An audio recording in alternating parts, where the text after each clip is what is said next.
Hello friends, ഞാനിന്ന് പറഞ്ഞുതരാൻ പോകുന്നത് എൻ്റെ അമ്മയുടെ മീൻകറിയുടെ റെസിപ്പിയാണ്. അപ്പോൾ വേണ്ടത് എന്തൊക്കെയാണെന്ന് വെച്ച് കഴിഞ്ഞാൽ ചുവന്നുള്ളി, ഇഞ്ചി, വേപ്പില, പിന്നെ 3 പച്ചമുളക്, പിന്നെ നിങ്ങൾക്ക് വേണമെങ്കിൽ 2 പീസ് വെളുത്തുള്ളി കൂടിയും ചേർക്കാം. ഇനി നമുക്ക് ഇതിലേക്ക് വേണ്ട പൊടികളെല്ലാം ചേർക്കാം.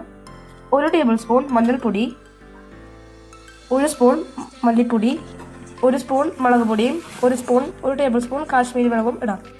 1/4 ടീസ്പൂൺ മസാലപ്പൊടി, 1/4 ടീസ്പൂൺ ഒലിവ പൊടിച്ചത്, 1/4 ടീസ്പൂൺ ജീരകം ചതച്ചത്, കുറച്ച് വെളിച്ചെണ്ണയും ഉപ്പും ചേർക്കാം.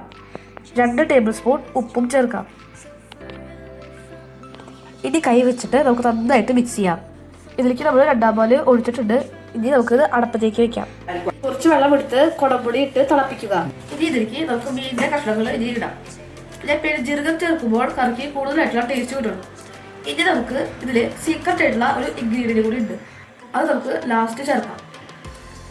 ഇനി ഇത് മൂടി വെച്ച് 10 മിനിറ്റ് നമുക്ക് വേവിക്കാം. ഒരു 5 മിനിറ്റ് കഴിയുമ്പോൾ നമുക്ക് കുടംപൊടി തിളപ്പിച്ച വെള്ളം ചേർക്കാം. ടൈമില് പുളിയും ഉപ്പ് നോക്കിയിട്ട് കുറവുണ്ടെങ്കിൽ ചേർക്കാം. ഇത് നമുക്ക് 1/4 പാൽ ഒഴിച്ചു കൊടുക്കാം. വെള്ളത്തിൽ കാഷ്യൂ അരച്ചെടുത്തതാണിത്, അത് നമുക്ക് ചേർക്കാം. കാഷ്യൂ ചേർക്കുമ്പോൾ കറിക്ക് ടേസ്റ്റും തിക്നെസ്സും കൂട്ടുന്നു. കറി കാച്ചാനായിട്ട് കുറച്ച് ചുവന്നുള്ളിയും വേപ്പിലയും ചേർക്കാം. ചുവന്നുള്ളി മൂത്ത് വരുമ്പോൾ ഫ്ലെയിം ഓഫ് ആക്കുക. 1/4 ടീസ്പൂൺ കാശ്മീരി മുളക് ചേർത്ത് കൊടുക്കുക.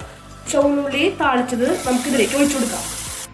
അപ്പോൾ നമ്മുടെ ടേസ്റ്റ് ആയിട്ടുള്ള മീൻകറി ഇവിടെ റെഡി ആയിട്ടുണ്ട്. അപ്പോൾ എല്ലാവർക്കും ഇഷ്ടപ്പെടാണെങ്കിൽ ലൈക്കും സബ്സ്ക്രൈബ് ചെയ്യാൻ മറക്കണ്ട.